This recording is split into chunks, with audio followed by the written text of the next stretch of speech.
भोपाल से खबर मिल रही है, जहां गृह एवं जेल मंत्री डॉक्टर नरोत्तम मिश्रा ने बयान दिया है।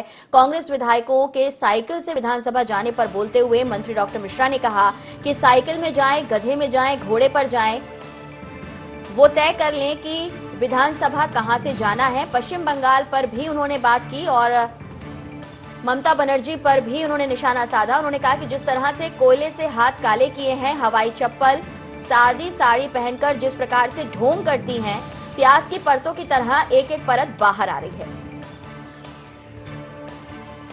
तो उन्होंने साफ कहा कि ये जनता तय करती है कि कौन शेर है, कौन चूहा है। चोर की दाढ़ी में तिनके जैसी हालत है, अगर साफ और स्वच्छ हैं तो सामने आए। वहीं विधानसभा उपाध्यक्ष पर बोलते हुए मंत्री डॉक्टर नरोत्तम मिश्रा ने कहा कि ये परंपरा कांग्रेस ने डाली है।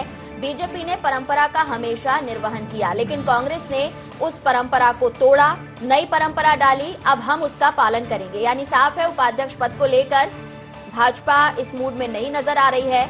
इसके साथ ही उन्होंने कहा कि बहुमत की सरकार है, अल्पमत की सरकार नहीं है।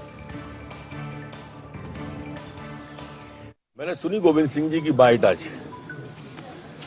वो कह रहे थे कि हमारी पार्टी ने तय नहीं किया है कि साइकिल पे जाएं, गधे पे जाएं या घोड़े पे जाएं।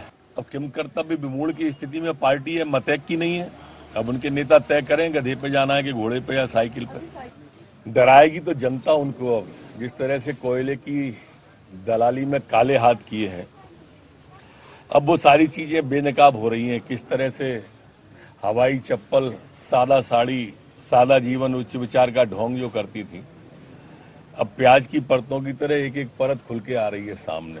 ये तो जनता तय करती है लोकतंत्र के अंदर कौन चूहा है और कौन शेर है। अगर वो पाक साफ है तो भग क्यों रहे हैं फिर उनके सहयोगी? आके अपनी बात कहें। चोर की दाढ़ी में तिनका वाली स्थिति है, भागना क्यों चाहिए? अगर साफ हो तो आना चाहिए। ये परंपरा कांग्रेस ने डाली है। पिछले सत्र में व्यक्तिगत रूप से भी और हाउस में भी हमने निवेदन किया था सार्वजनिक रूप से कि विपक्ष का पद हमारे पूरे कार्यकाल में कांग्रेस पर रहा, उपाध्यक्ष का पद। आप भी उपाध्यक्ष का पद हमें दो, उन्होंने नहीं दिया।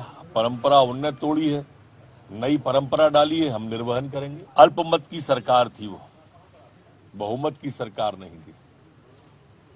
और जब अल्पमत की सरकार होती है तो भ्रम की स्थिति रहती है, तब चुनाव बनता है। ये बहुमत की सरकार है, अल्पमत की सरकार नहीं है। स्वाभाविक रूप से जो काली कमाई है, अकूत संपत्ति है, धीरे धीरे सब सामने आएंगी। अभी तो शुरुआत है, आप आगे आगे देखिए होता है क्या।